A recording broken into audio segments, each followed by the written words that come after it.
ଯେତିକି ପଇସା ବଳୁଛି ତୁ ଯେତେବେଳେ ଯାହା ମାଗୁଛୁ ମୁଁ ତତେ ଦଉଛି। ଭାଇ ମାନେ ଶୁଣୁଛନ୍ତି ତ ମୋ ମା ଆଜି କେରକମ କଥା କହୁଛନ୍ତି ମତେ।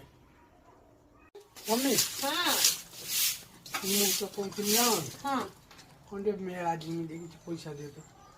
ମେଳା କେଇଠି ମେଳା ତୁ ଜାଣୁନି ତ? କେଇଠି ହଉଛି କି?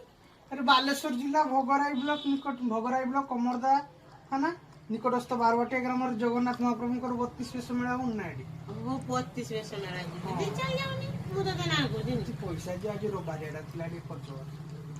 ମୋ କତିରେ ପଇସା ନାହିଁ। ତମ ବୁଢା ହାତ ଧରିକି ଦିଅ ଦିଅ ଦିଅ। ଏ ଛୁଆ ମାନେ ନା ଏଇଠି ଗୋଟେ ରଖିଥିଲି ଅଛି 20 ଟଙ୍କା।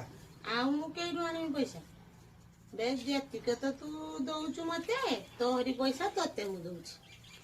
ଆଉ ଘର ଚଳଉଛି ସେଇ ପଇସାର। ତୋ ବାପା ମେଡିସିନ ଆସୁଛି, ଭାଇ ପାଠ ପଢୁଛି, ମୋର ବି କେତେ କିସ ଖର୍ଚ୍ଚ ହଉଛି। ଆଉ ସବୁ ଖର୍ଚ୍ଚ ବା ଯେତିକି ପଇସା ବଳୁଛି ତୁ ଯେତେବେଳେ ଯାହା ମାଗୁଛୁ ମୁଁ ତତେ ଦଉଛି। ଭାଇ ମାନେ ଶୁଣୁଛନ୍ତି ତ ମୋ ମା ଆଜି କେରକମ କଥା କହୁଛନ୍ତି ମତେ। କେରକମ କଥା କହିନି କି ତତେ? ମୋ ହରି ପଇସା ମତେ ଦଉଛ। ହୁଁ ମାନେ ଗୋଟେ ମା ଗୋଟେ ଛୁଆକୁ ଜନ୍ମ କରିବା ପାଇଁ 10 ମାସ 10 ଦିନ ଗର୍ଭରେ ରଖି କଷ୍ଟ କରି ଜନ୍ମ କରିଛି। ତୁମେ ମତେ କଟିଆ କାଳୁ ନିଜେ ନ ଖାଇକି ମତେ ଖୁଏଇକି ଆଜି ଏତେ ବଡ କରିଛ। ମୁଁ ଆଜି ଚାକିରି କରିକି ତୁମକୁ ପଇସା ଦେନି ଦିଆର ତୁମେ କହୁଛ ତୋହରି ପଇସା ତତେ ଦଉଛି। ଆଉ ଗୋଟେ ପୁଅ ତା ମାକୁ ଦବନି ସେ ତା ସ୍ତ୍ରୀ ହାତରେ ପଇସା ଦେଇଦବନି କି?